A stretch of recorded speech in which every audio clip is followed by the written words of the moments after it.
Hello, good morning সবাইকে and welcome to my daily blog. আজকে কিন্তু আমি অনেক সকাল সকাল ঘুম থেকে উঠেছি।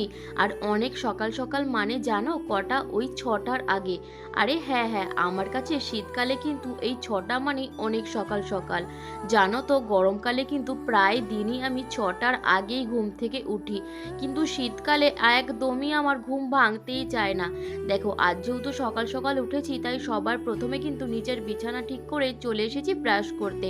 আর আজকে কিন্তু সকালবেলায় সেরকম একটা কিছুই কাজ করিনি, কারণ শরীরটা আমার একটু খারাপ। তাহলে কিন্তু প্রায় প্রত্যেক দিনই আমি মায়ের কাজে হেল্প করে দিই সকালবেলাতে। আজকে যেহেতু শরীরটা খারাপ, তাই আর হেল্প করতে পারিনি।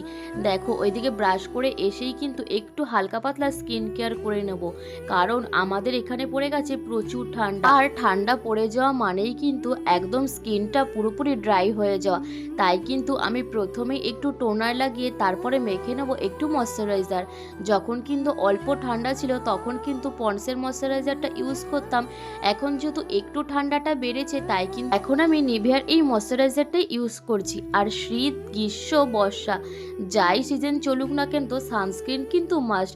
যেহেতু সারাদিন বাইরে ঘোরাঘুরি হয়, বাইরে মানে বাড়ির উঠোনে একবার এই ঘর ওই ঘর, তাই কিন্তু প্রত্যেক দিনই আমি সানস্ক্রিন ইউজ করি। দেখো আমার এদিকে স্কিন কেয়ার ডান হয়ে গেছে, এরপর পেট পুজো করার পালা। আজ কিন্তু একদম সব হাতের কাছেই পেয়ে যাচ্ছে, না হলে কিন্তু প্রায় দিনই সকালের খাবারটা আমি তৈরি করি, মানে আমার যেটা খেতে ভালো লাগে আমি কিন্তু সেটাই বানিয়ে খাই।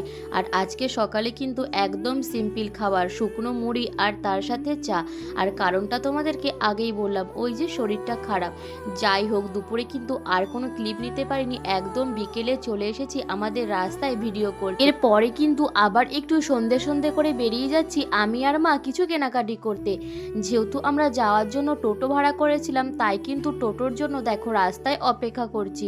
আর অপেক্ষা করতে করতে কিন্তু অনেকটাই সন্ধে হয়ে গেছে, কিন্তু তারপরেও আমাদের টোটো আসছিল। যাই হোক, অবশেষে কিন্তু টোটোটা পেয়ে আমরা চলে এসেছি একটা জামা কাপড়ের দোকানে।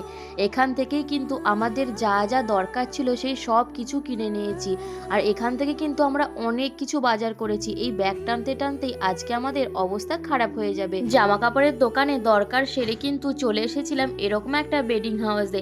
এরপর কিন্তু এখান থেকেও আমরা অনেক কিছু শপিং করে নিয়েছি। আর কি কি শপিং করেছি সেটা সব কিছুই তোমাদের সাথে পরে শেয়ার করব। ভিডিওটা কেমন লাগলো জানিও। টাটা।